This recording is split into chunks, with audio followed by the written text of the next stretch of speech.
अस्सलाम वालेकुम, कैसे हैं आप सब। मैं उम्मीद करती हूँ आप सब ठीक ठाक होंगे। आज मैं आप लोगों के लिए पालक की रेसिपी लेकर आई हूँ जो कि बहुत ही ज़्यादा मज़े की बन के तैयार होती है। आप लोगों ने बहुत पालक बनाई होगी गोश्त में, चिकन में, आलू के साथ। एक दफ़ा चने की दाल के साथ पालक को ज़रूर ट्राई करें जो कि बहुत ही ज़्यादा मज़े की बन के तैयार होते हैं। तो जल्दी से कर लेते हैं अपनी रेसिपी को स्टार्ट। 12 बंच ले लिए थे मैंने पालक के, जो कि बहुत बड़ा साइज़ नहीं होता इनका, बहुत छोटा सा साइज़ होता है, थोड़ी सी पालक होती है एक बंच में। साफ़ करने के बाद मैंने इसकी नॉर्मल सी कटिंग कर ली है। बहुत ज़्यादा मैंने ना इसको बारीक कट किया है, ना बहुत मोटा, बस दरमियाने साइज़ का मैंने इसको कट किया है। अच्छी तरह से वॉश कर लिया है 4 से 5 दफ़ा। तो इसको रखते हैं एक साइड पर। तो हाफ़ कप मैंने यहाँ पर ले लिया है ऑयल और एक मीडियम साइज़ का प्याज ले लिया है, जिसको स्लाइस में ना मैंने कट कर लिया है। इसको ब्राउन होने के लिए मैंने रख दिया है, लाइट गोल्डन होने तक के लिए हम इसको फ्राई कर लेंगे। 1 कप मैंने सिर्फ चने की दाल ली है, जिसको मैंने सोक कर लिया है पानी में 2 घंटे के लिए। अगर आपके पास इतना ज़्यादा टाइम नहीं है तो आधा घंटा या 1 घंटे के लिए आप इसको सोक कर सकते हैं। 1 टेबलस्पून मैंने भर के इसमें गार्लिक का पेस्ट ऐड कर दिया है और थोड़ा-सा हम ना 30 सेकंड्स के लिए इसको फ्राई कर लेंगे प्याज के साथ। बहुत ही ज़्यादा ये सिंपल सी आसान सी रेसिपी है ये। थोड़ा-सा मैं इसमें पानी ऐड करूँगी 2 घूंट के बराबर, ताकि प्याज का कलर और ज़्यादा डार्क ना हो जाए। तो बस इसको मिक्स करके अभी मैं इसमें थोड़ी-सी सीज़निंग ऐड करूँगी। बहुत ज़्यादा मसाले हम इसमें ऐड नहीं करेंगे। 1 टीस्पून सॉल्ट ऐड करेंगे, हाफ़ टी स्पून हल्दी powder, 1 teaspoon red chilli powder और 1 टेबलस्पून आप जो है वो चिली फ्लेक्स इसमें ऐड कर दें। और अगर आप लोग ज़्यादा स्पाइसी नहीं खाते तो फिर हाफ़ टेबल स्पून इनफ होगा। तो यहाँ पर ये सारे स्पाइसेस जो मैंने इसमें ऐड करने थे वो ऐड कर लिए हैं इस स्टेज पर। बहुत ही सिंपल नमक, मिर्च और हल्दी हमने ऐड किए हैं इसमें। अच्छी तरह से हमने इसको भून लेना है। याद रहे कि ये मसाला हमारा जलना नहीं चाहिए। जब मसालों की अच्छी से खुशबू आने लगे तो उसके बाद हमने वॉश की हुई पालक जो है ना इसमें ऐड कर देनी है। पालक को आपने बहुत ज़्यादा अच्छे तरीके के साथ वॉश करना है, 4 से 5 दफ़ा। मैं बार-बार इसलिए कह रही हूँ क्योंकि इसमें काफ़ी ज़्यादा मट्टी होती है, तो वो आराम से निकल जाएगी अगर आप 4 से 5 दफ़ा इसको वॉश करेंगे तो। जब मैंने इसको अंदर ऐड किया है ना मसाले के, तो इसको अच्छी तरह से हमने मिक्स कर लेना है और इसको कवर करके हमने 10 से 15 मिनट के लिए छोड़ देना है। तो यहाँ पर पालक हमारी काफ़ी ज़्यादा जो है ना अच्छी तरीके के साथ गल चुकी थी। हमने इसको बहुत ज़्यादा ओवर कुक नहीं करना।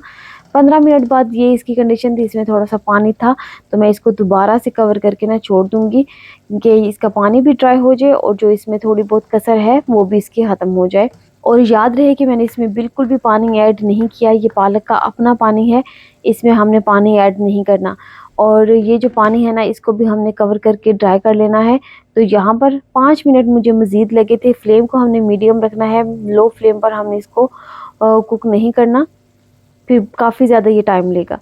तो ये थोड़ा-सा इसमें पानी है, अभी हाई फ्लेम करके ना हमने इस पानी को थोड़ा-सा ड्राई कर लेना है।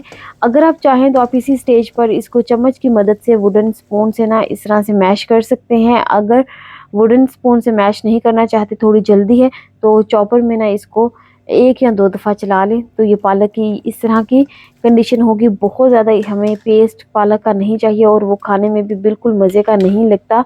हमें थोड़ा-सा जो है ना वो खड़ा-खड़ा इसका टेक्सचर रखना है। बहुत ज़्यादा हमें बारीक फाइन पेस्ट नहीं करना है इसका। अगर आपके पास चॉपर नहीं है तो आप ब्लेंडर में करना चाहते हैं, तो इसको आपने पहले 1 दफ़ा चलाना है। थोड़ा-सा अगर आप देखें कि मिक्सचर मिक्स हो गया है, फिर आपने चम्मच की मदद से इसको मिक्स कर लेना है।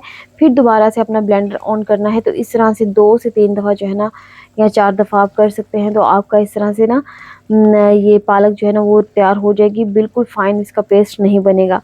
तो जब चॉपर से मैंने इसको निकाला ना, तो दोबारा मैंने इसको कढ़ाई में ऐड कर दिया है। तो इसको हाई फ्लेम पर हमने जो एक्स्ट्रा पानी वगैरह था वो ड्राई कर लिया। पालक की भी भुनाई हो गई और जो पानी था वो भी ड्राई हो गया। फिर हमने ऐड कर दी है चने की दाल, और चने की दाल ऐड करके भी हमने इसको 3 से 4 मिनट के लिए भून लेना है, ताकि चने की दाल जो है ना वो भी अच्छी तरह से भुन जाए। और उसके बाद मैंने इसमें 1.5 से 2 कप पानी ऐड कर दिया है। इतना पानी ऐड करना है कि जिसमें दाल हमारी अच्छे से गल जाए, एक्स्ट्रा पानी हमें ऐड नहीं करना। तो थोड़ा-सा मैं यहाँ पर पानी और ऐड करूँगी, ऑलमोस्ट 1.5 कप पानी मैंने इसमें ऐड किया है। चाय वाला जो छोटा कप होता है ना, उसकी मैं बात कर रही हूँ। तो बस पानी ऐड करके हमने इसको अच्छी तरह से मिक्स करना है और कवर करके हमने इसको छोड़ देना है 8 से 10 मिनट के लिए, मीडियम टू लो फ्लेम पर। अभी हम मीडियम टू लो फ्लेम इसलिए रखेंगे कि पालक और दाल हमारी नीचे लग ना जाए और जलने का डर हो सकता है, इसलिए अभी हम फ्लेम को मीडियम टू लो रखेंगे। 10 से 15 मिनट मैंने इसको रखा था मीडियम टू लो फ्लेम पर। दाल हमारी यहाँ पर बहुत ज़्यादा अच्छी तरीके के साथ गल चुकी है। आपने भी उस टाइम तक इसको स्टीम देनी है, कवर करके कुक करना है जब तक कि आपकी दाल अच्छी तरह से गल नहीं जाती। तो यहाँ पर मेरी तो दाल अच्छी तरीके के साथ 15 मिनट में गल गई थी। तो अभी हमने फ्लेम को हाई कर देना है और दाल और पालक की अच्छी तरह से भुनाई करनी है। जो एक्स्ट्रा पानी वगैरह है वो ड्राई हो जाना चाहिए और ऑयल जो है ना वो सेपरेट हो जाए। थोड़ा सा हरा धनिया ऐड करेंगे, हाफ टी स्पून जीरा पाउडर, हाफ टी स्पून खुश्क धनिया पाउडर, हाफ टी स्पून गरम मसाला, थोड़ी सी जो है ना वो ग्रीन चिलीज ऐड कर दी है मैंने। अगर आप चाहें तो आप कट करके भी ऐड कर सकते हैं, मैंने साबुत ऐड की हैं। भुनाई कर लेंगे इसकी अच्छे तरीके के साथ जब तक कि ऑयल जो है ना वो सेपरेट नहीं हो जाता। तो इसमें ज़रा भी पानी हमारा नहीं रहना चाहिए, नहीं तो इसको खाने का ना मज़ा नहीं आएगा। तो यहाँ पर हम करते हैं इसके अच्छे तरीके के साथ भुनाई। स्पाइसेस की अगर मैं बात करूँ तो ये थोड़ा सा अगर ज़्यादा स्पाइसी होना तो फिर ही ज़्यादा मज़ा आएगा। आप इसको तंदूर की रोटी के साथ, चपाती के साथ और साथ लस्सी होना मस्ट है, ज़रूर ट्राई करें, बहुत ज़्यादा मज़ा आएगा आप लोगों को। इसको आप पराठे के साथ भी सर्व कर सकते हैं नाश्ते में, बहुत ज़्यादा मज़े का लगेगा। यकीन करेंगे इतनी ज़्यादा मज़े की रेसिपी है ना, बहुत ही कम लोगों को पालक और दाल के कॉम्बिनेशन का पता होगा। अगर किसी को नहीं पता या किसी ने अगर ट्राई किया है तो मुझे कमेंट सेक्शन में ज़रूर बताएं कि वो भी इस रेसिपी को जो है ना वो बनाते हैं अपने घरों में। और जिन्होंने नहीं बनाई तो वो ज़रूर एक दफ़ा ट्राई करें, वो भी बनाना ये रेसिपी स्टार्ट हो जाएंगे, क्योंकि ये इतने ज़्यादा मज़े की बन के तैयार होती है। अगर आप लोगों को मेरी ये रेसिपी पसंद आई है तो प्लीज़ प्लीज़ जाने से पहले मेरे चैनल को ज़रूर सब्सक्राइब कर दें, बेल आइकन को प्रेस कर दें ताकि आने वाली हर नई वीडियो आप लोगों तक पहले पहुँच सके। ओके, अल्लाह हाफिज़। दुआ में रखें याद, मिलते हैं इंशाल्लाह किसी अच्छी सी रेसिपी के साथ।